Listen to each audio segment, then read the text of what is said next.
and waited till his billy boiled. Oh, come a waltzing Matilda with me.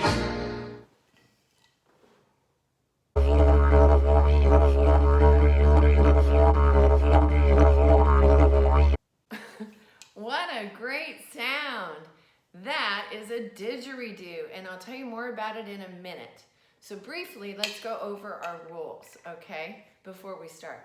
So we're going to go through with being kind. Have you been kind lately? I know it's kind of hard if you haven't been able to get out and about much. So be sure that you try to remember to keep kindness right here in the front of your mind, okay? And our second rule is be helpful. And I hear you guys are being really helpful at home, so I'm very, very proud of you. And our third rule is be a reader. Don't forget, do your reading every single day, even on Saturdays and Sundays, because we don't want to lose all those fantastic skills that you've gotten, okay? Keep charging ahead, all right? Our last one is clean up. And I know you guys have been doing it. I am positive because you're so awesome. But keep helping and clean up your messes as you go during the day. And today I'm going to talk to you about a craft. So it's especially important that you remember to clean up if you do this craft. So let's get back to what I was telling you about. This is a didgeridoo, and I have a little sign here to help you. Okay, and it says, let's get it close. Here we go. See if you can blend it. I'm going to give you a hint. The G sounds like a J.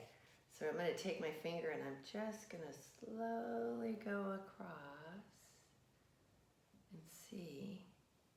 Did you read that? Okay. Didgeridoo. I put it into 3 parts so it's easier to remember. Just like the word did, G sounding like a J, jur, and ado. Okay, didgeridoo. It's a wind instrument created by the Aboriginal peoples of Northern Australia. And it's pretty fabulous to hear if you get an opportunity to listen to a real one. But what I did for you was I made my own didgeridoo. Let's see if I get that to stand up.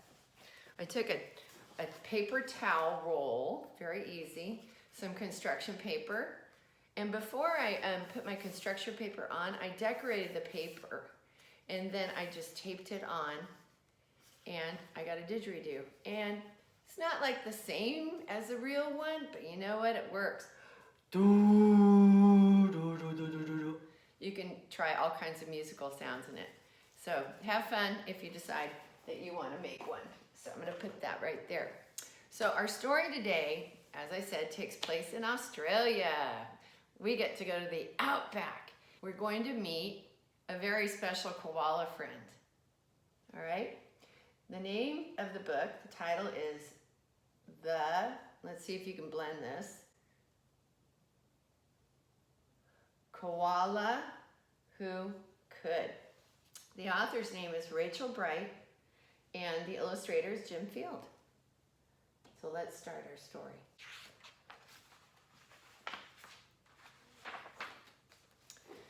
In a wonderful place where the day was just dawning and the breezes blew soft on a warm golden morning, in a place where the creatures ran wild and played free, a koala named Kevin clung to a tree. Can you spot Kevin?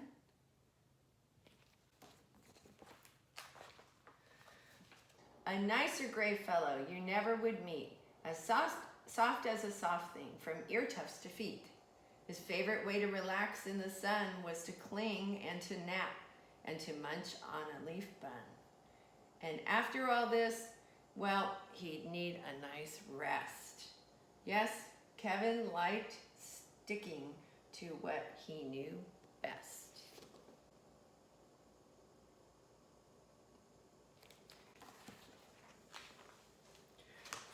You see, high up was safe. He liked a slow pace, while the ground down below seemed a frightening place. Too fast, too loud, too big and too strange. Nope, Kevin preferred not to move or to change.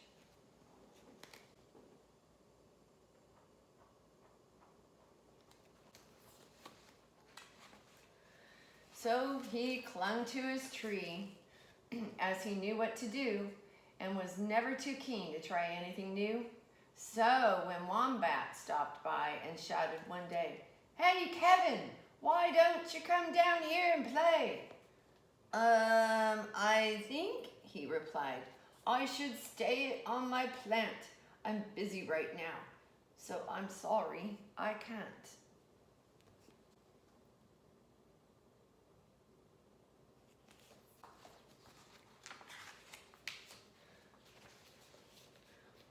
"Why not?" cried the Ruse with a super loud cheer.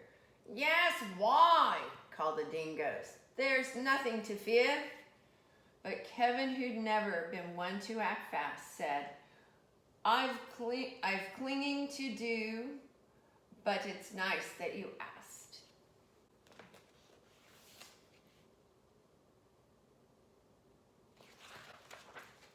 As Kevin sat watching them chatter and share, a part of him wished he could join in down there. But he knew he'd miss home. It was dark and so late. The whole thing was risky. Adventure could wait. Whatever the invite, he'd always say no. Oh dear, it seemed like Kevin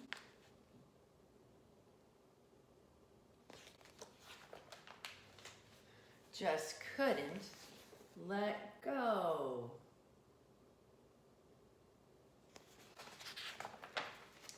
So his life was the same. No matter the day, the weeks came and went, and the months rolled away, and Kevin stayed still while the world moved around until he awoke to a worrying sound. Lot to look at on these 2 pages, so take your time. I wonder what that sound might be. Anybody got a good guess what the sound might be? What is doing it? Tap, tap, the sound went. Well, this was a blow. Tap, tippity tap, tap, tap, tap. Oh no! And what is that? Ah, woodpecker. "Uncling," the crowd called, which gathered below. "Leap and we'll catch you. Just let yourself go." But Kevin was scared. "Let go? No, I shan't.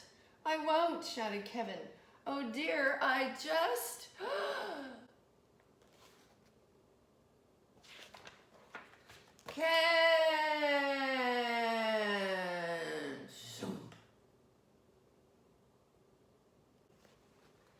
Down came the tree, and with it was bringing crash and a wallop a Kevin still clinging. Let's get another really close look at that poor Kevin. There he is. Kevin, he carefully opened one eye and looked up at the love staring down from the sky. Then one paw by one paw, he loosened his hold. He felt springy and light and happy and bold.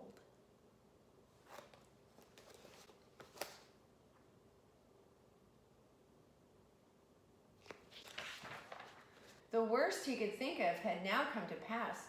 He was just fine. Why, he felt quite first class. So when Wombat leaned over and held his paw out, Kevin no longer felt worry or doubt.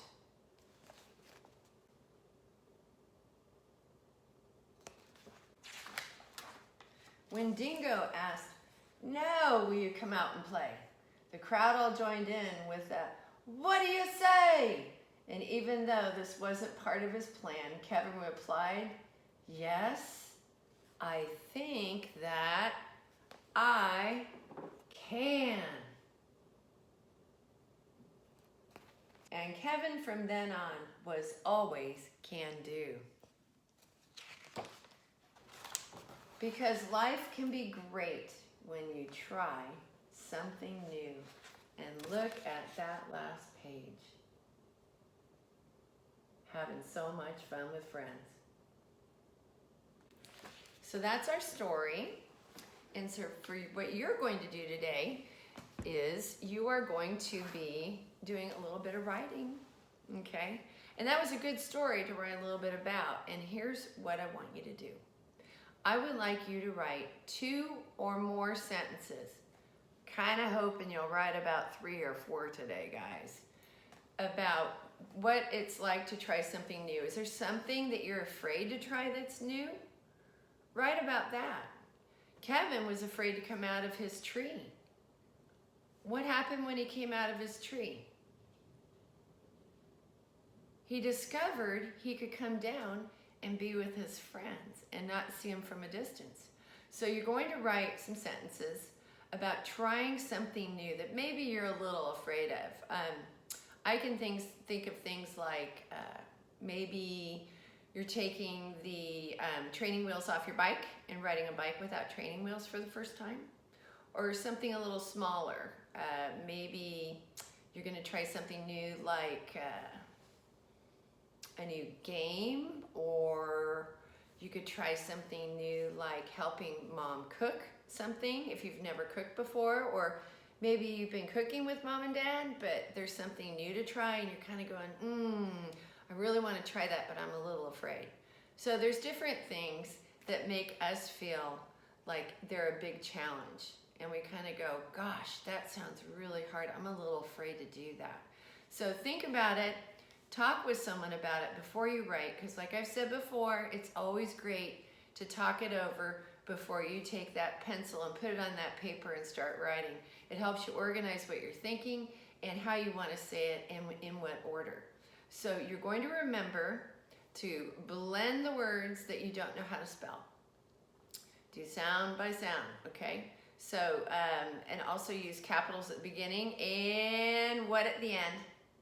Okay, you got it. Okay, punctuation, we know that, periods, question mark if you want to put a question into your writing, and an exclamation point. Okay, those are all the 3 things that you could possibly use. Another thing I really want you to keep in mind is don't use capital letters in words that don't need them. We only use capitals at the beginning of the sentence and for places, people, and special things, names, okay? So like I would capitalize our city, Sacramento, but I wouldn't capitalize the word and. If I said Kevin and his friends played all day, okay? Because that would be like not appropriate. All right, so have a great day, all you guys. Hope you liked your trip to Australia. Try making a didgeridoo if you've got a paper towel roll hanging around the house, okay? Love you. Talk to you later. Mwah.